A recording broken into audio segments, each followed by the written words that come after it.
Have you ever wanted to be on a list? Well, this guy made it on the FBI's most wanted list in 1961. We're going to talk about Edward Edwards. Welcome, angry, faithful. Yes, today we're going to talk about Edward Wayne Edwards. Three names. So serial killer, right? That's one of the trifectas.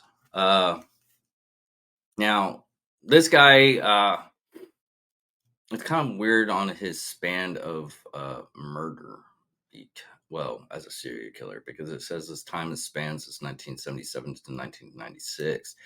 But the victims is another thing, and we'll get into a little bit more depth. But his victims were like 5 confirmed to 9 to 15 suspected.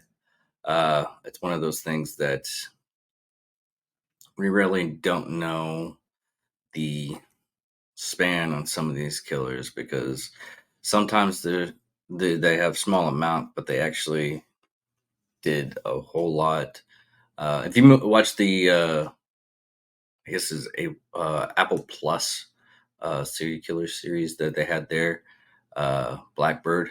The guy only got convicted of one. They wanted another one so they can keep him in the prison system because he was an evil man, and they finally got him to confess to one of the murders, which got him got out of parole. So,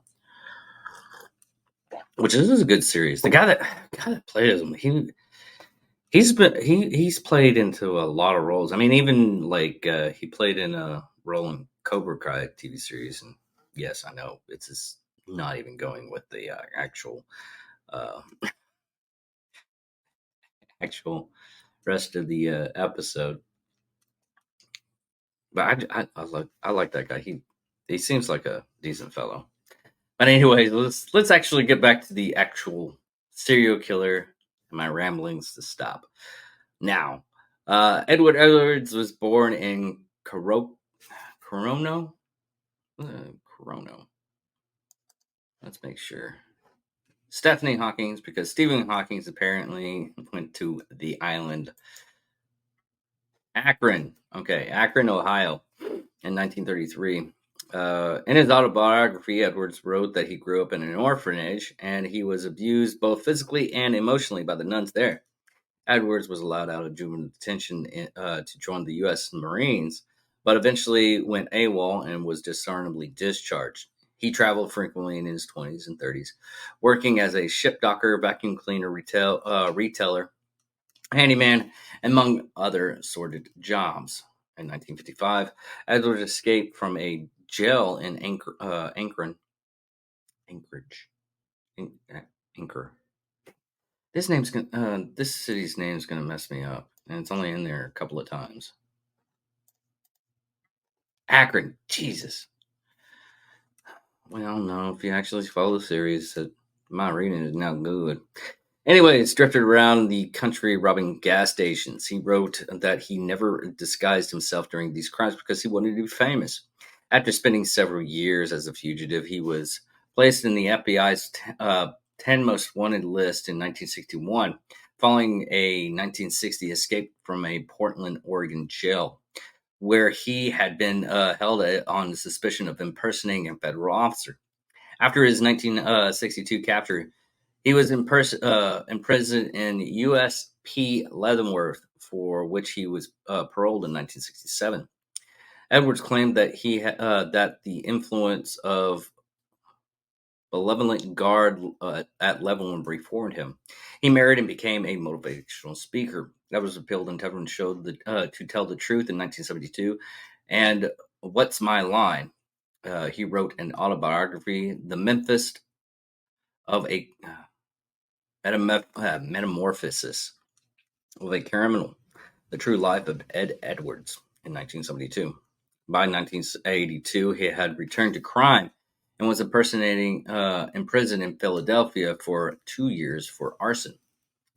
Between 1974 and 2009, Edwards lived in more than a dozen different states. When not incarcerated, according to his daughter April, used many false names.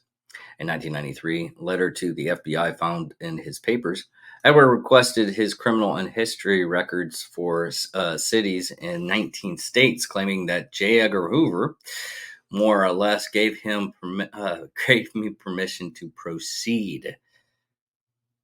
Oh, wow. With his 1972 autobiography, after I assured him that there was nothing in it bad about the FBI. And he was writing a new book about criminals he had met while incarcerated, such as Tony Provenzo, Charles Manson, and Jimmy Hoffa. The first murders, talking about the first murder, for which Edwards was convicted, took place in Ohio in 1977. William Billy Lebenko, 21, of Danielstown, Ohio, and his girlfriend Judy Stoblips, 18, of Sterling, Ohio, had been dating 8 months when Stubbs' car was found in a parking lot in the lot of the Silver Creek Meadow Park in August 7th, 1977. Her purse and shoes inside. Family members gathered in the lot the next day at Norton Police Station, aided by the National Guard helicopter in search the high weeds. There they found Lavoca and Strubov lying on the ground, shot point blank range with a 20 gauge shotgun. He received a life sentence for these crimes in 2010. The second pair of murders, another double homicide, occurred in Concord, Wisconsin in 1980, when Tim Hack and Kelly Drew were stabbed and strangled. These were referred as the Sweetheart murders. Edwards had been questioned at the time, but there was no basis to hold him. Almost 29 years later, his connections to the crime was established by DNA testing. Edwards' own child, April Velasco, tipped off police about his possibility involvement. Edwards confessed in the 1996 murder of his foster son, 25-year-old Dante Boy Edwards, in Borton, Ohio. The victim had lived with Edwards and his family for several years. Danny, is it Danny or Dante?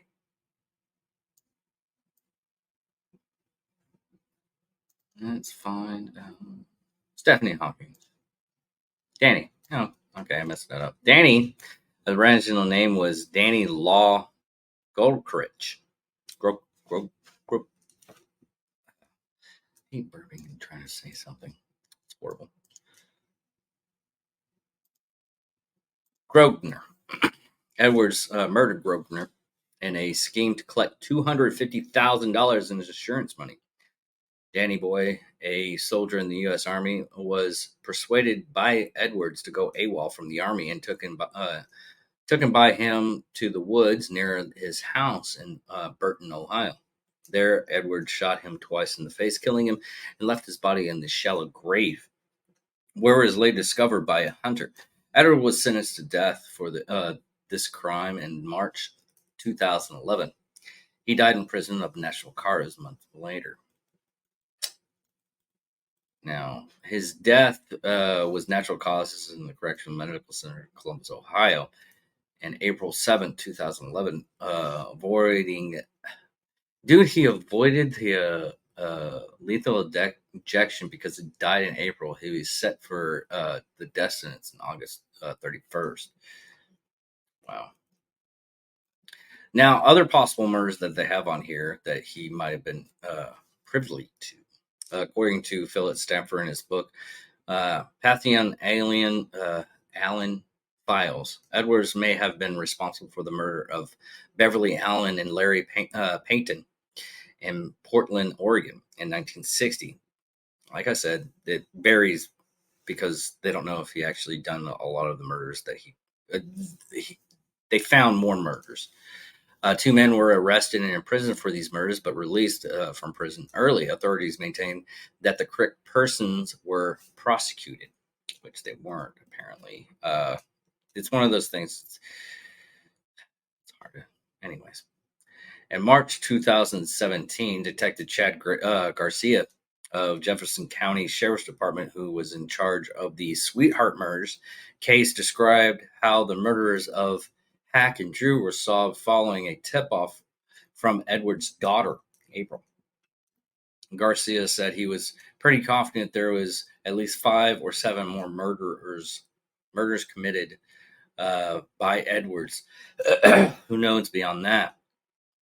He gave a list of 15 confirmed and suspected victims, adding that he was less sure Edwards was involved in the Zodiac killings.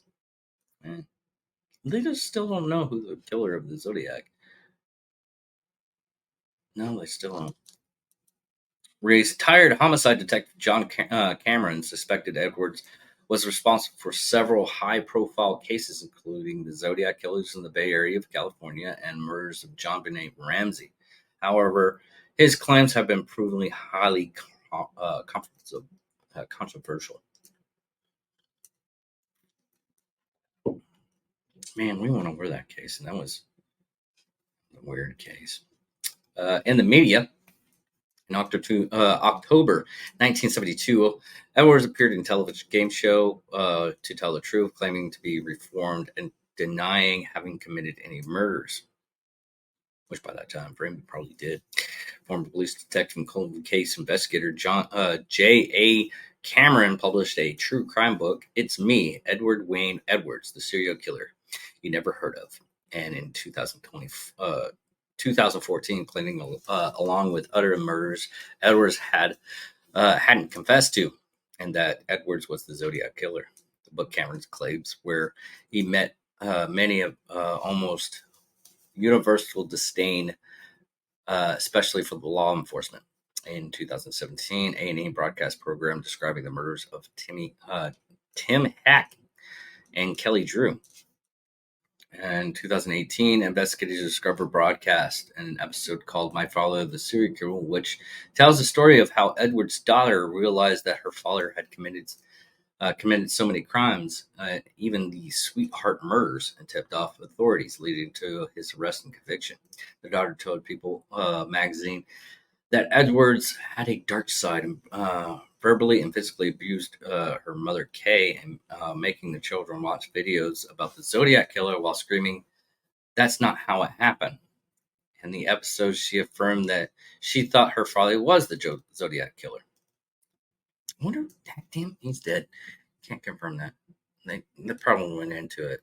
Anyways, in April 2018, A&E appeared a 6-part series. It Was Him, The Many Murders of Ed Edwards, according to an article in the Rolling Stones by Emily McDowell Perry. Larry Harshen, who had also researched the Black Dahlia case. Ooh, we got to go over that one. That was actually a good case. I think I'm going to do that one next.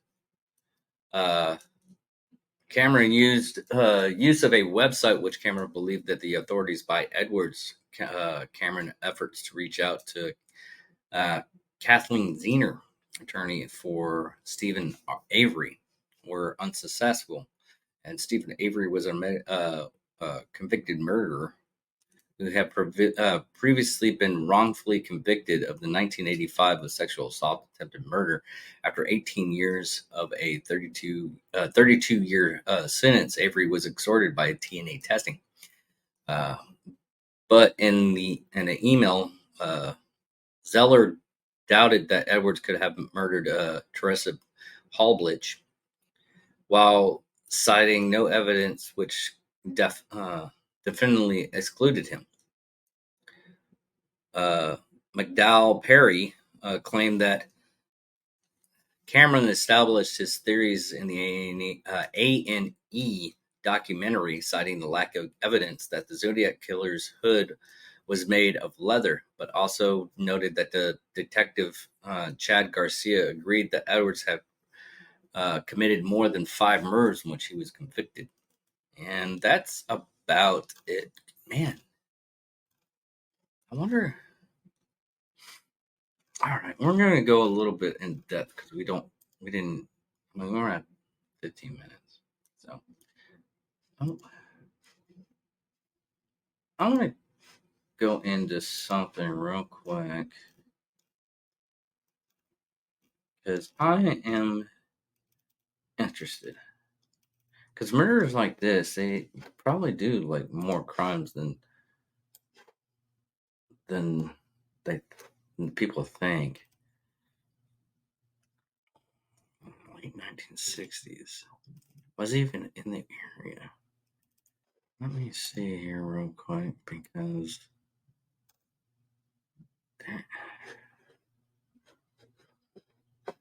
okay, he was responsible for the murders of Portland, Oregon in 1960s.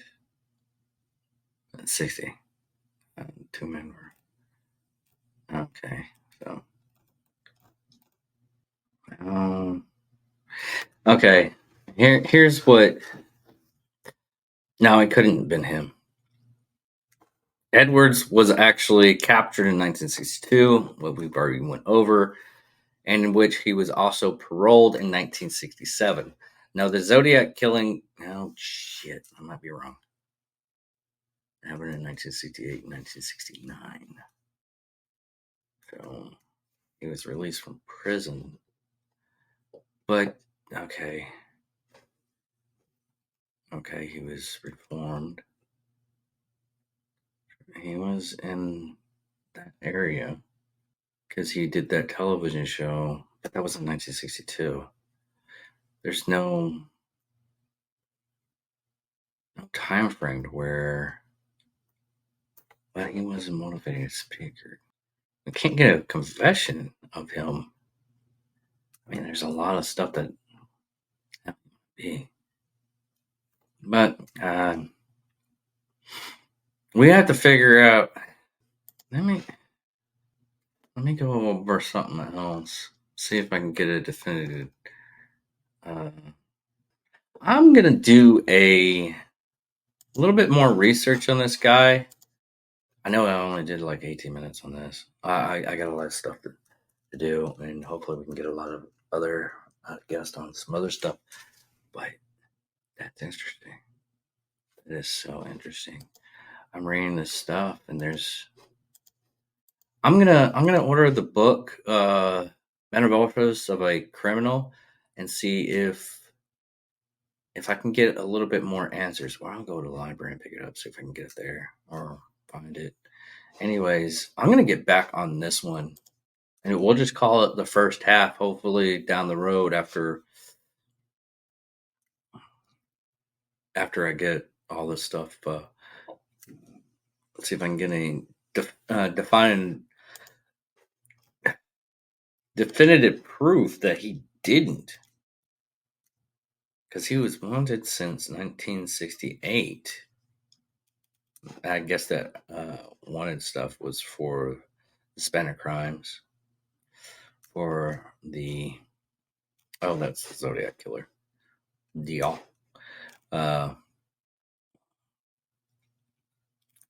They had a couple of suspects for that, which we went over on the Zodiac Killer one. But sorry if this is going to be an open-ended one. I hate that. Sometimes I need to fully read these things. Anyways, thank you all for watching. Thank you for all listening. I'm gonna have to get back on this one. Yeah, definitely. Goodbye.